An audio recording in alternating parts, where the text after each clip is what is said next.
What's up, y'all? I'm kind of pissed. Just recorded about 5 minutes of this video, and then my alarm went off from my phone that I forgot about.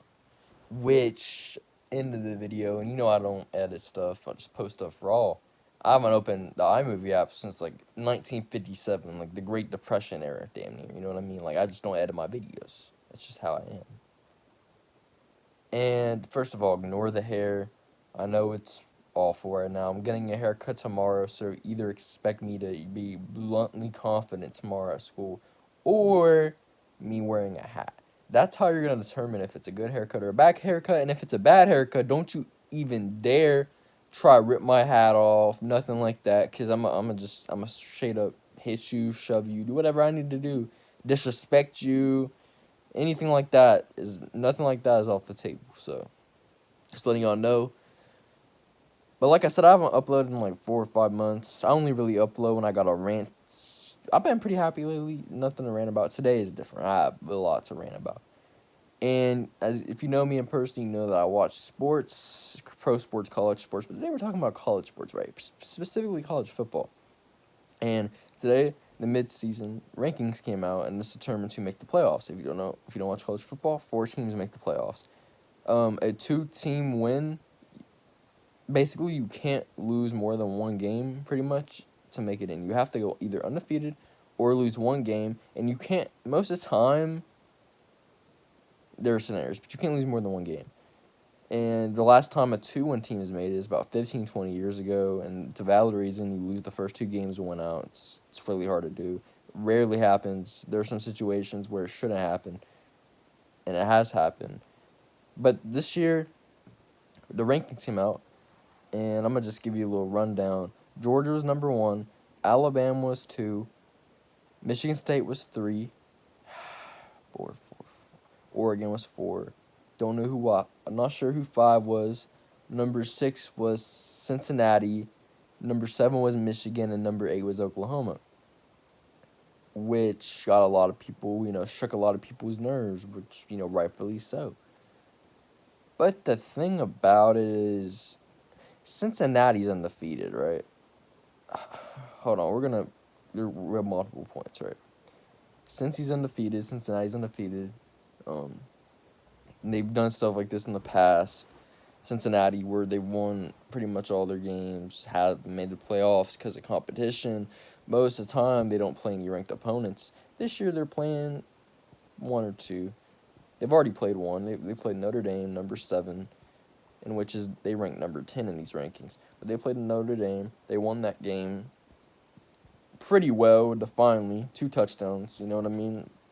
Pretty justified win. That the only reason they really scheduled it is because they knew they had a good team. They knew the committee would get on their ass if they didn't play a good team. So they themselves put that on their schedule.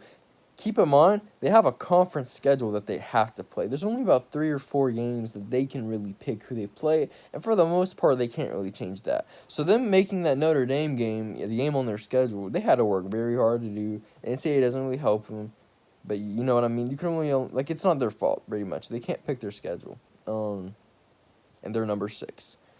Right now, they're in a position where they could win out. They could win every rest of the game of the season, and they wouldn't make the playoffs. I want somebody to explain to me with their right mind how that's possible. And you could be like, oh, maybe there are other undefeated teams that play harder competition, which is very true. However, Alabama is ranked number 2. They've lost a game. They lost to an unranked Texas A&M team, right? And they're most likely going to lose to Georgia, the number 1 team in the country, when they play them in the conference game right before the playoffs. And despite that, they're in very good position to make the playoffs despite losing that game. I want somebody to explain to me how a 2-win college football program who just happened to lose to an unranked team makes the play. WVU did the exact same thing in 2018, and where did they land? Number 10. Nowhere close. Top 4 make the playoffs. Alabama, I just want the committee to hop off of Alabama's long, juicy, fat dick. Okay. You see Oregon. a team that lost to unranked Stanford at number 4, which also is nerve-striking considering you're going up against a team that has no losses on their schedule, have played no, one ranked team. But the thing is, these teams are losing. This teams above them are losing to unranked teams. You know what I'm saying? Cincinnati doesn't do that. Cincinnati wins their games. You know what I'm saying? And they have Cincinnati at 6, Oregon at 4, even though they lost to an unranked Stanford team.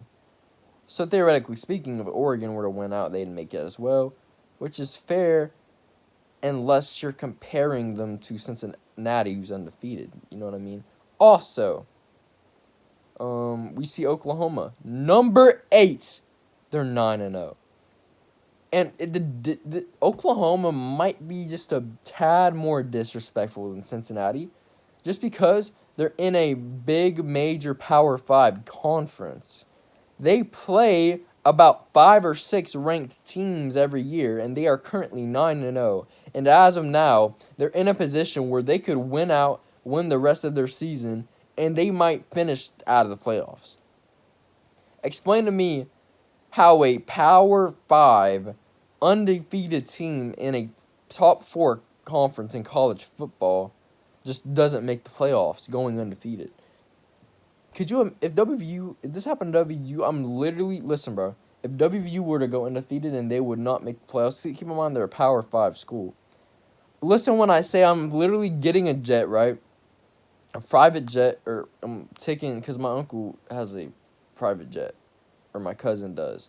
I'm literally hopping on their private jet, flying to California where the college football committee's headquarters is, and literally, I can't say that, I'm going to get my channel. But I'm literally gonna, let's just say, I'm going to walk in and I'm going to step in. I'm going to show them who I am. I'm going to show them my opinions. I'm going to show them my thoughts. And let's just say it's not going to be with words, okay? But, all I got to say to end this off